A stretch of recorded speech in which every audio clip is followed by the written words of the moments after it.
I was very busy with ministry. I was involved in everything. Worship ministry and college ministry and junior high and high school ministry, and I would visit people in the hospital, and I would sing at memorials, and I was helping to start a little preschool, and I was at a Bible study, and I knew a lot about scripture.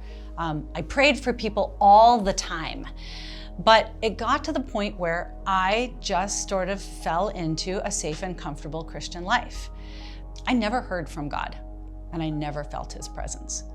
And I didn't look bad. I looked great. I looked like the perfect pastor's wife. I was doing all the things that mattered. I was doing all the Bible studies and reading all the commentaries, but it wasn't enough.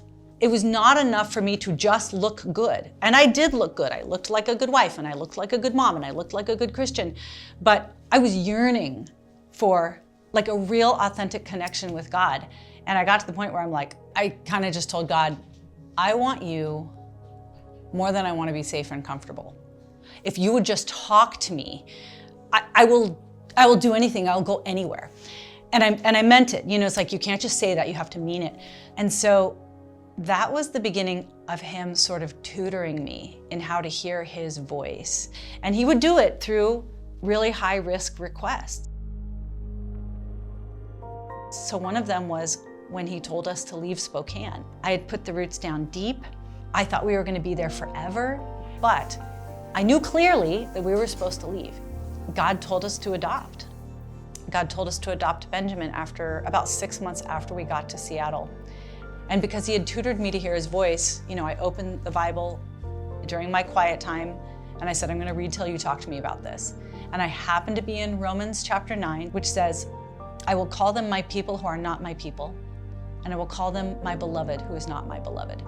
At that point, you shut the Bible and you're like, all right, let's go. That was, when I asked, I want to hear your voice above everything else. It was the death of my safe and comfortable Christian life. And it was the beginning of what I call my high-risk Christian life, where I will obey what he says, but the risk is so great. It was about 6 months after Ben came home that God burdened me with starting to write about children. And that was not something I had ever done before. I'm not a great writer. I am a connector. I'm a talker. I'm not a writer. So God calling me to start writing, start blogging about kids. That's not something that I had ever done before, but God made it so clear. So clear. If you love me, you will now work to give a voice to the most vulnerable.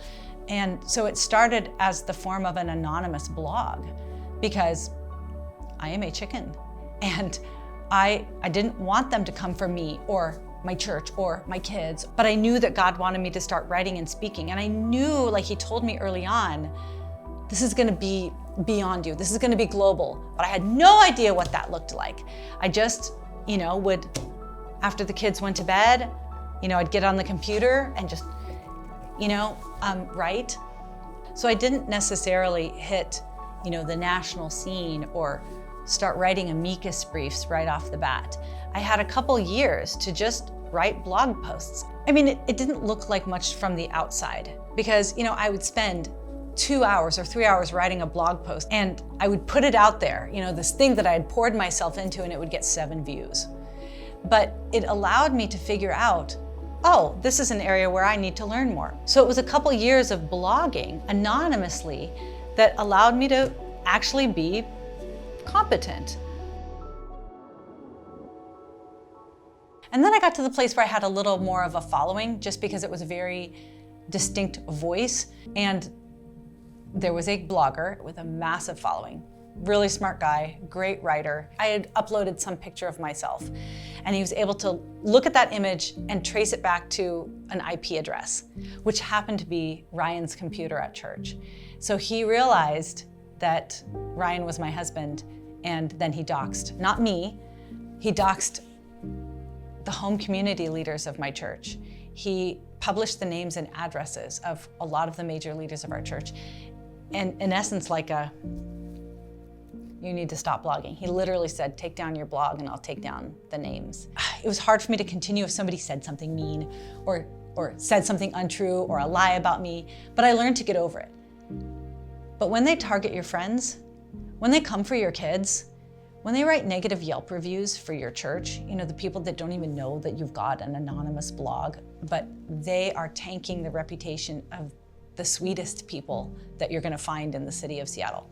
That's the kind of thing that, for me at least, made me go, okay, you got me, I'll totally stop. I won't do this anymore. So I went to the elders of my church. My husband was the pastor at the time. And I just apologized, like on the verge of tears, you guys, I'm so sorry, I can't believe this. And that, our sweet home community leaders are made to pay because I've got this little side calling that I do after the kids go to bed. And I'll totally stop if you want me to. I'm so sorry that I've brought this upon the church. And the men kind of looked around the table and said, or you could keep going, or you could go bigger, or you could make sure that this doesn't stop you at all.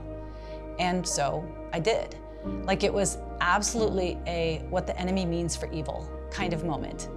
What this blogger tried to do, which was totally take me out and handicap me, actually enlarged my platform 100-fold.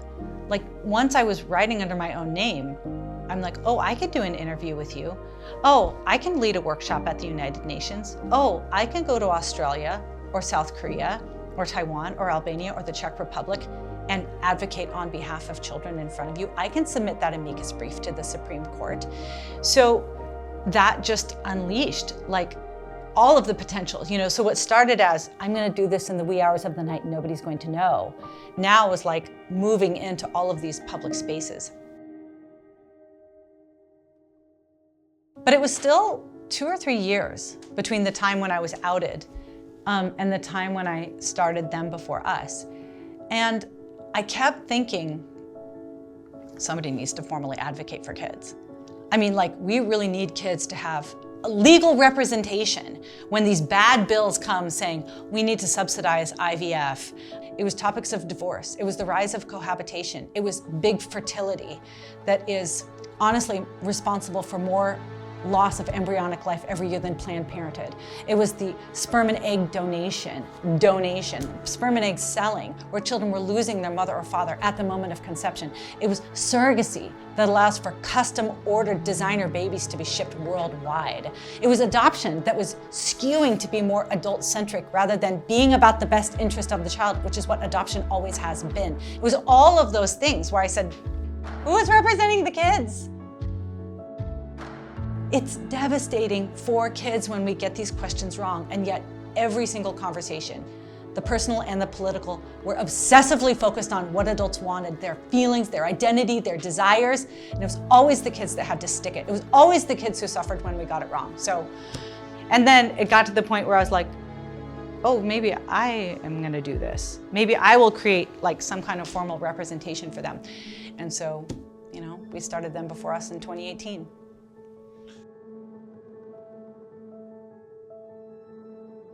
Them Before Us is the only nonprofit solely devoted to defending children's rights in the family, specifically children's rights to their mother and father. I often explain that there are hundreds of organizations advocating for children's natural right to life, and we need every single one of them because the threat to children's lives is so grave, the threat from the abortion industry. But children have other rights as well. Other natural rights, other fundamental rights, other rights that are literally directly connected to their life and their flourishing. And right after their right to life is children's right to be known and loved by both people responsible for their existence. And if you can protect that right, if you can secure individual justice for children in matters of marriage and family, you get social justice. Because children who are denied their right to their mother or father, or both, are disproportionately likely to become homeless, live in poverty, struggle academically, have behavioral issues, find themselves in trouble with the law, become teen parents, attempt teen suicide. Pretty much every social ill that we are facing today that we create church programs for and we fund with hundreds of thousands of dollars of government money ultimately comes down to we are starving children, we are denying them their fundamental rights in matters of marriage and family, because all of those issues are overpopulated with fatherless children. Like, you fix the family, you fundamentally defend children's rights in the family, you decimate every other social issue we're facing today. So it is get on the children's rights train. It is put them, the children, before us, the adults, in matters of marriage and family. So why don't we do it? Why? I mean, if it's cheap, if it solves pretty much every problem, if it safeguards children's individual fundamental rights and therefore the thriving of all of society, why wouldn't we do it? The high-risk Christian life is genuinely high risk. But also, you get to see God's hand working through you in ways that are jaw-dropping, not just for the people that you're interacting with, but for you. You get to see God doing things through you. And the great thing about the high-risk Christian life is if somebody comes up and they're like, oh, Katy, like, I can't believe this ministry that you've made, and oh, it's just impacted me so much. Like, I am so glad you feel this way. I would not have done this on my own. I like the safe and comfortable Christian life. I can't tell you how not of me it is, but it is not of me. At my core, I feel like I'm just a mom. And I know people hate it when you say just a mom. Like, I know, I'm not saying moms don't matter, that's not a big deal.